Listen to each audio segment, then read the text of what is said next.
Ministerios Elim presenta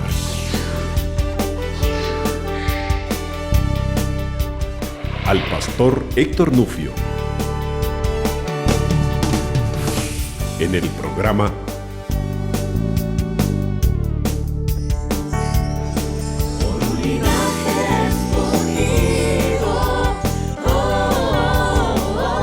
Por un linaje escogido. Quiero llevarlo al libro de Hebreos, capítulo 11.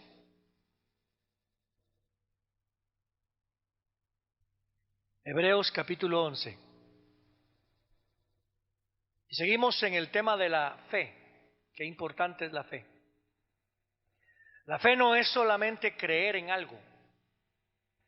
La fe no es solamente tener una opinión acerca de algo. Hay diferentes clases de fe, por supuesto.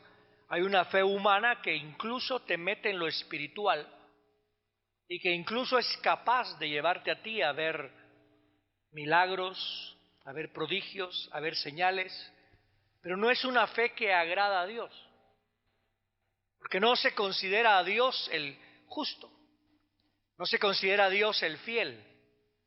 Hay un don de fe que fluye en la iglesia, que el Señor nos hace llevar a cabo obras y nos lanzamos por obediencia a hacer ciertas cosas y el Señor las bendice. Pero hay una fe que es natural en el hombre, porque es parte de lo que es la imagen del Señor. Cuando el Señor le dijo a Adán, le dijo: te voy a hacer a mi imagen, hagamos al hombre a nuestra imagen. La imagen que Él quería ver en el hombre era una imagen de fidelidad, porque Dios es fiel.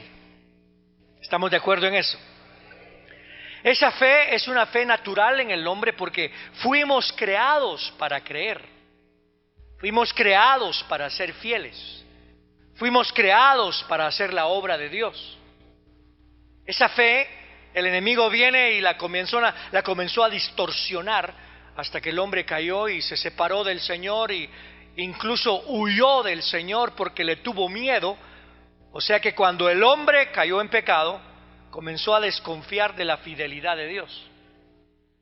Y entonces el Señor quiere despertar en nosotros, viendo a Jesucristo, de nuevo esa fidelidad. Por favor, pase lo que pase en su vida, siempre recuérdese de Juan 3:16.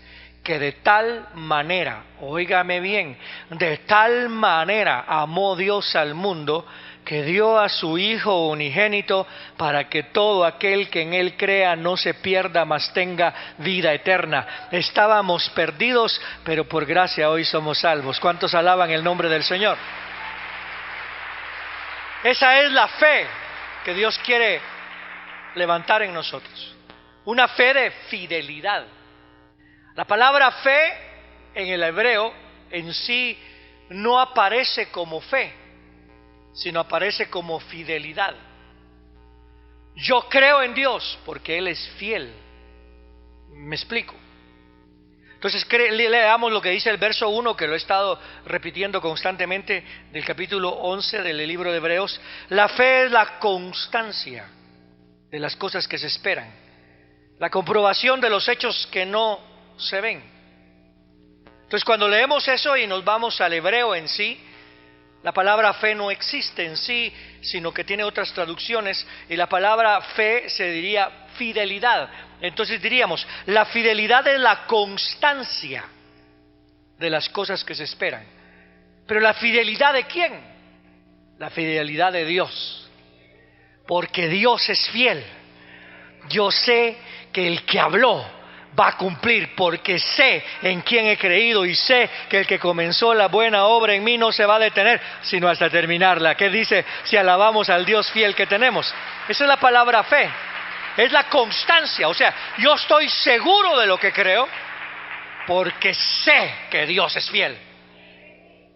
Pero esa constancia se va a mantener siempre y cuando yo mantenga también fidelidad hacia Dios.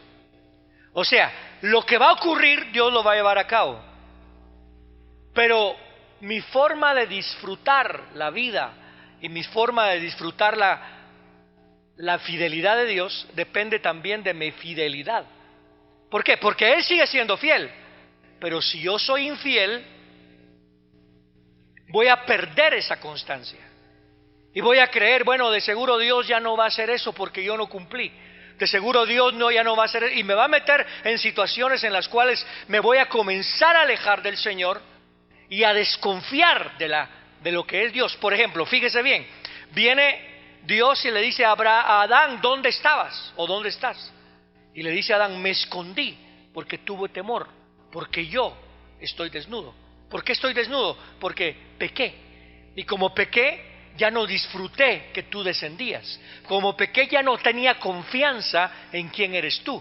Entonces, depende también de mi fidelidad el que yo agrade a Dios, pero depende más de la fidelidad mía en el sentido de que si yo soy fiel, voy a disfrutar de la fidelidad de Dios.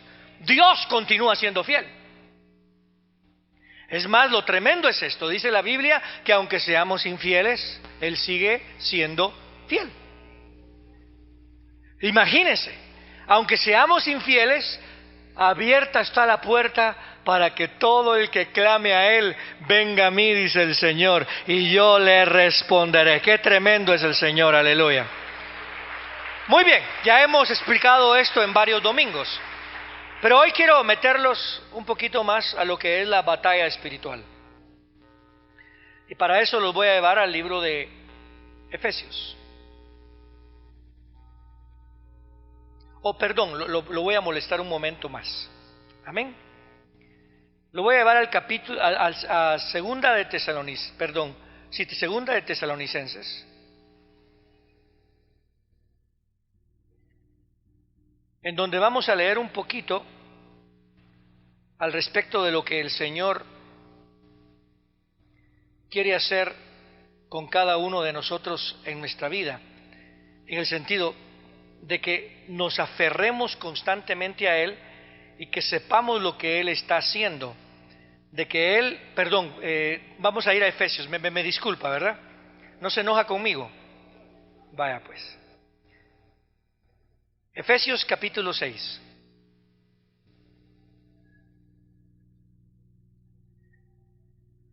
Lo que el Señor quiere que hagamos en oración, y quiero que entienda lo que significa la palabra oración. La nuestra es venir a pedir, venir a dar, pero en sí, la palabra oración en el hebreo significa, creo que se dice tefilá, y significa juzgarse a sí mismo, examinarse a sí mismo. Entonces lo que quiere decir la oración es que usted se ubica delante del Señor y se comienza a examinar qué realmente es su necesidad. ¿Ok? Porque puede que su necesidad no sea una necesidad económica, sino que sea una necesidad de que usted tiene que depender más de Dios.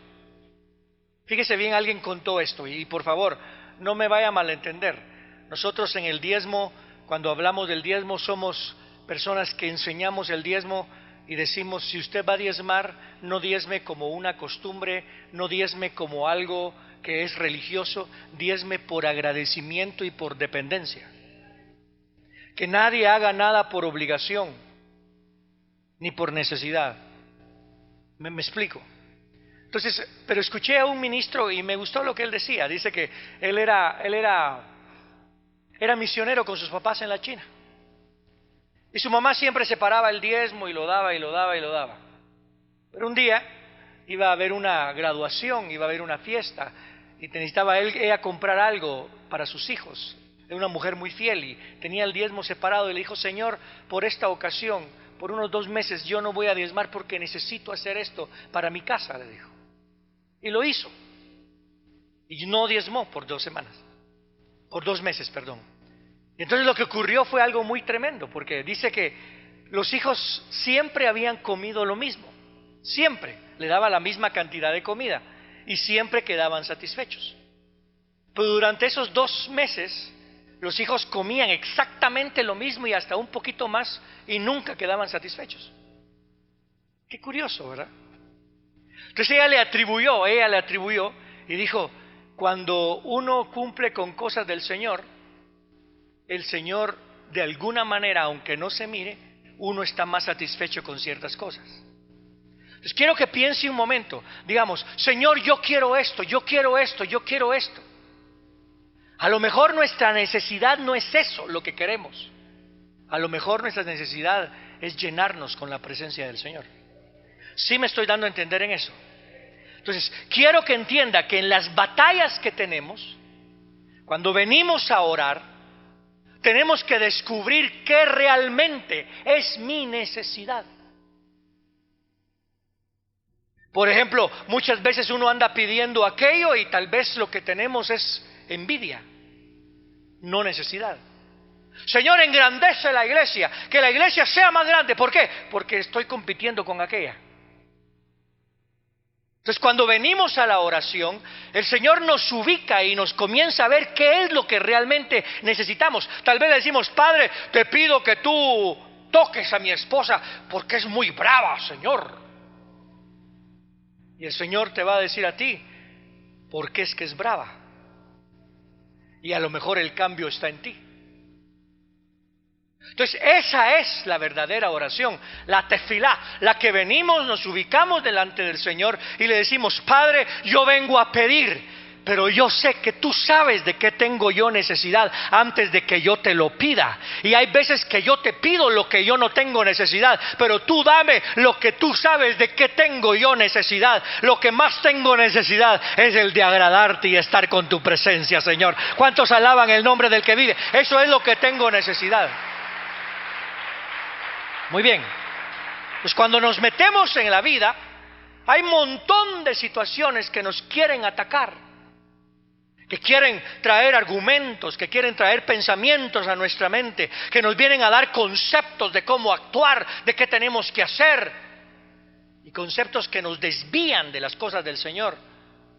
Y no entendemos que es una guerra espiritual. Entonces vamos a leer en el verso 10, capítulo 6 y verso 10. Por lo demás, fortaleceos en el Señor y en el poder de su fuerza, vestidos de toda la armadura de Dios, para que podáis hacer frente a las intrigas del diablo. La palabra diablo aquí es Satanás, es adversario. Porque nuestra lucha no es contra carne ni contra sangre, sino contra principados, contra las autoridades, contra gobernantes de estas tinieblas, contra espíritus de maldad en los lugares celestiales. Por esta causa, tomad toda la armadura de Dios para que podáis resistir en el día malo.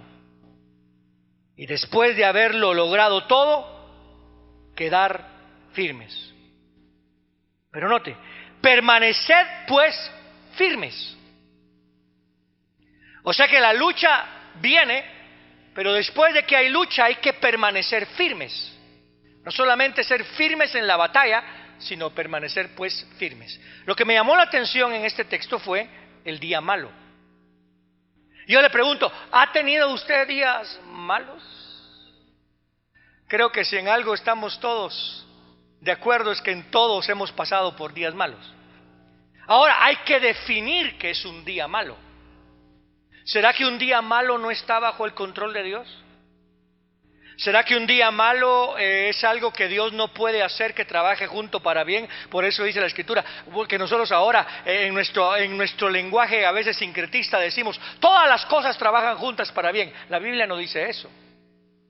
La Biblia dice: Dios hace que todas las cosas trabajen juntas para bien. ¿Para quiénes? Para aquellos que le amamos. ¿Cuántos le aman? Levanten la mano los que le aman. Los que somos llamados conforme a su propósito. Dele gloria al nombre del Señor. Al final todas las cosas van a trabajar juntas para bien. ¿Para quiénes? Para los que aman al Señor, los que somos llamados conforme a su propósito. Entonces me puse a pensar: ¿qué es un día malo en sí?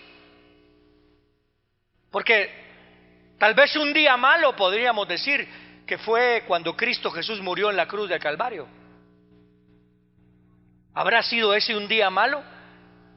La realidad es que fue malo dependiendo de quién estaba con Dios y quién estaba en contra de Dios.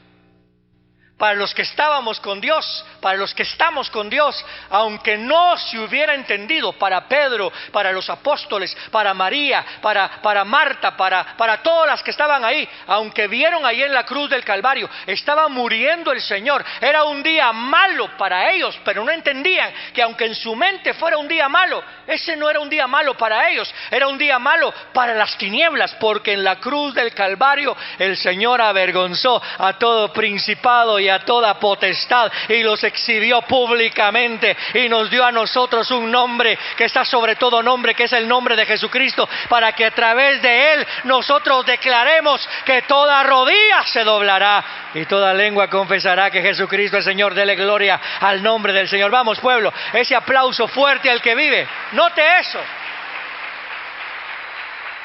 Pues el día malo, todo depende de qué lado está usted. Y todo depende con qué está usted vestido. Porque viene un día malo, pero yo me quedo firme. ¿Por qué?